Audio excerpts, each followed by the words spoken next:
बिस्मिल्लाहिर्रहमानिर्रहीम। मुअज़्ज़िज़ नाज़रीन, शब बरात की बाबरकत रात हमारे सरों पर साया फगन होने वाली है। ये वो रात है जिसमें अल्लाह तबारक व तआला अपनी मखलूक की तरफ खुसूसी रहमत की नज़र फरमाता है। गुनाहों को माफ़ किया जाता है, तकदीरें लिखी जाती हैं और आने वाले साल के फ़ैसले नाफिज किए जाते हैं।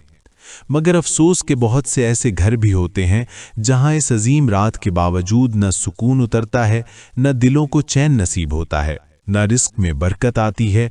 घर साफ सुथरे होते हैं, अफराद नमाज भी पढ़ते हैं, जिक्र भी होता है, मगर उसके बावजूद दिल बोझल, फ़ज़ा बोझल, नींद अधूरी और ज़िंदगी में अजीब सी घुटन महसूस होती है।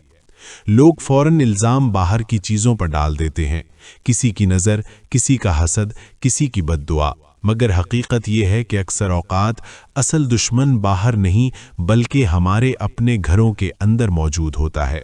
वो खामोश दुश्मन जिसे हम खुद लाशऊरी तौर पर पनाह देते हैं। वो दुश्मन जो न शोर मचाता है, न नज़र आता है, मगर आहिस्ता आहिस्ता घर की रोशनी को निगल लेता है, रहमत के फरिश्तों को दूर और शैतान को करीब कर देता है। इंसान दुआएं मांगता है मगर दिल को इत्मीनान नहीं मिलता, इबादत करता है मगर लज्जत ख़त्म हो जाती है। ये सब इसलिए कि घर में कुछ ऐसी खामोश चीज़ें मौजूद होती हैं जो बरकत की राह में दीवार बन जाती हैं। शब बरात हमें मौका देती है कि हम इन चीज़ों को पहचानें, खुद को टटोलें और अपने घरों को अंदर से पाक करें, क्योंकि अल्लाह की रहमत वहाँ नहीं ठहरती जहाँ दिलों में शिकवे, ज़बानों पर तलखी और आँखों में बदगुमानी बसी हो। और अगर आज हमने इस हकीकत को ना समझा तो आने वाला वक्त हमें मज़ीद तंगदस्ती, बेसुकूनी और रूहानी अंधेरे की तरफ धकेल सकता है।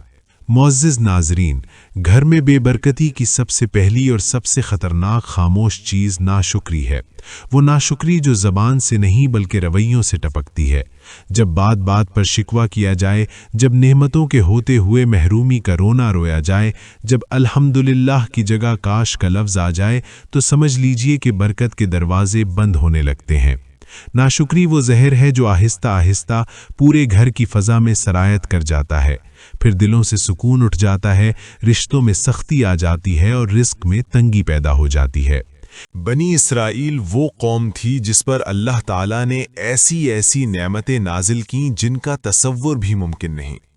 फ़िरौन के जुल्म से निजात दी, समंदर को रास्ता बनाया, दुश्मन को गर्क किया, फिर सहराए सीना जैसे बेआबो गयाह मैदान में आसमान से मन्नो सलवा जैसी आला नियमतें उतारी।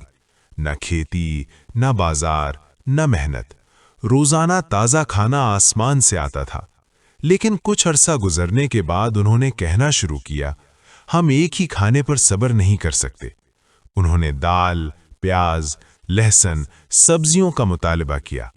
ये सिर्फ खाने की बात नहीं थी, बल्कि अल्लाह की नेमत को हकीर समझना था। नतीजा ये हुआ कि अल्लाह ताला ने फरमाया, क्या तुम बेहतर चीज़ को घटिया चीज़ से बदलना चाहते हो? उनकी नाशुक्री का अंजाम ये निकला कि वो 40 साल तक सहरा में भटकते रहे। क़ारून हज़रत मूसा अलैहिस्सलाम की कौम में से था। अल्लाह ने उसे इतना माल दिया कि ख़ज़ाने की कुंजियां कई ताकतवर आदमी उठाते थे।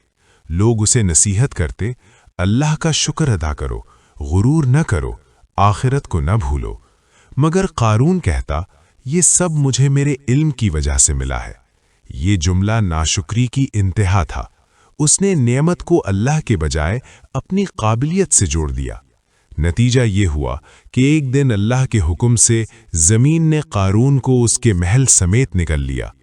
जो लोग कल तक उस पर रश्क करते थे, वो कहने लगे, अगर अल्लाह हम पर करम न करता तो हमें भी धसा देता। ये वाक़या सिखाता है कि नेमत पर गुरूर शुक्र को खा जाता है और गुरूर का अंजाम हमेशा ज़िल्लत होता है। इसके बाद दूसरी खामोश चीज़ ऐब-जोई है।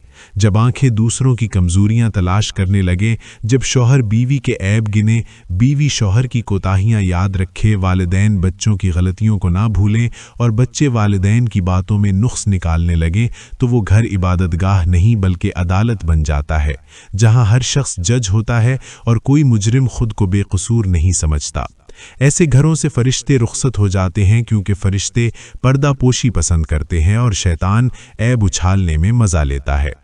حضرت عمر فاروق رضی اللہ عنہ کے پاس ایک شخص آیا اور دوسرے شخص کی شکایت کرتے ہوئے اس کا عیب بیان کرنے لگا۔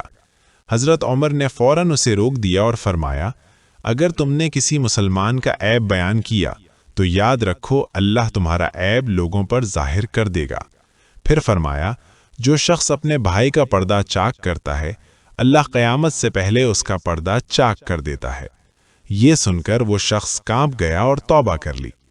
ایک شخص بہت زیادہ نمازیں پڑھتا تھا، روزے رکھتا تھا، مگر اس کی عادت تھی کہ وہ لوگوں کی چھوٹی چھوٹی باتوں پر طنز کرتا اور عیب نکالتا۔ ایک دن اس نے کسی گناہگار کو دیکھ کر کہا، یہ تو جہنم ہی جائے گا۔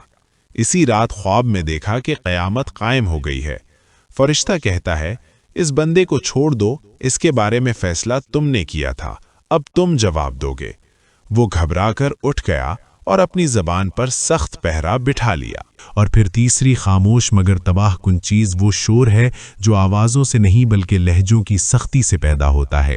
وہ گھر جہاں دروازے سلام کے بجائے تلخی سے کھلیں، جہاں بات بات پر آواز بلند ہو، جہاں صبر کے بجائے غصہ ہو، وہاں رحمت ٹھہر نہیں سکتی۔ رسول اللہ صلی اللہ علیہ وآلہ وسلم نے فرمایا کہ سلام کو عام کرو، محبت پھیل جائے گی، مگر ہم نے سلام کو چھوڑ کر شکوہ، شکایت اور چیخ و پکار کو اپنا لیا۔ پھر حیران ہوتے ہیں کہ سکون کیوں نہیں، حالانکہ شیطان کو ایسے ہی گھر پسند ہیں جہاں شور ہو، برداشت نہ ہو اور دعاؤں کی جگہ بحث ہو۔ یہی وہ تین خاموش چیزیں ہیں جو گھروں کو اندر سے کھوکھلا کر دیتی ہیں، جن کی وجہ سے رزق کم محسوس ہوتا ہے، دل بھوجل رہتے ہیں اور خوشیاں آتے آتے واپس لوٹ جاتی ہیں۔ معزز ناظرین، خوشخبری یہ ہے کہ اگر ہم چاہیں تو آج ہی اپنے گھروں کا رخ بدل سکتے ہیں۔ شب برات اس لیے نہیں کہ صرف جاگ لیا جائے، بلکہ اس لیے ہے کہ خود کو بدل لیا جائے۔ ناشکری کے بجائے شکر کو زندہ کریں، روزانہ چند لمحے بیٹھ کر اللہ کی نعمتوں کو یاد کریں، زبان کو الحمدللہ کا عادی بنائیں، عیب جوئی کے بجائے پردہ پوشی کو اپنائیں، دوسروں کی غلطیوں پر صبر کریں کیونکہ اللہ صبر کرنے والوں کو پسند فرماتا ہے۔ گھروں میں سلام کو عام کریں، نرم لہجے، آہستہ آواز اور محبت بھرے الفاظ کو اپنا شعار بنائیں۔ نماز کا اہتمام کریں، نوافل گھر میں ادا کریں، قرآن مجید کی روزانہ تلاوت کریں چاہے ایک ہی صفحہ کیوں نہ ہو۔ خاص طور پر سورہ بقرہ کی تلاوت کو معمول بنائیں، کیونکہ حدیث میں آتا ہے کہ جس گھر میں سورہ بقرہ پڑھی جائے وہاں شیطان نہیں ٹھہرتا۔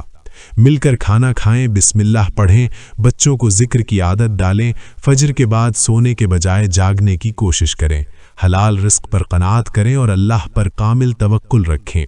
یقین جانیں جب گھروں میں شکر، سلام، ذکر اور تقوی اکٹھے ہو جاتے ہیں تو برکت خود راستہ تلاش کر کے آتی ہے، تنگ دستی کے تالے ٹوٹ جاتے ہیں، بے سکونی کی زنجیریں کٹ جاتی ہیں اور دلوں میں وہ نور اترتا ہے جو دنیا کی کسی چیز سے نہیں ملتا۔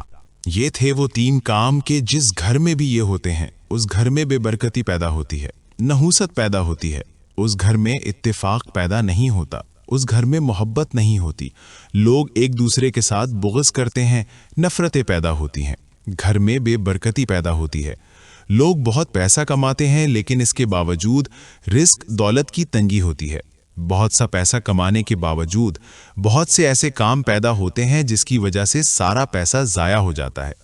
اگر آپ لوگ بھی چاہتے ہیں کہ آپ کے گھر میں برکت ہو، محبت ہو، امن ہو، لوگ صحت مند ہو، ایک دوسرے کے ساتھ خوشی کے ساتھ زندگی گزاریں، تو آپ لوگوں نے ان تین کاموں سے اپنے گھر کو صاف کرنا ہے، ان تین کاموں سے اپنے گھر کو محفوظ بنانا ہے۔ انشاءاللہ آپ لوگوں کے گھر میں اتحاد اور اتفاق رہے گا، محبت اور بھائی چارے کا ماحول ہوگا، گھر میں انشاءاللہ برکت ہی برکت ہوگی۔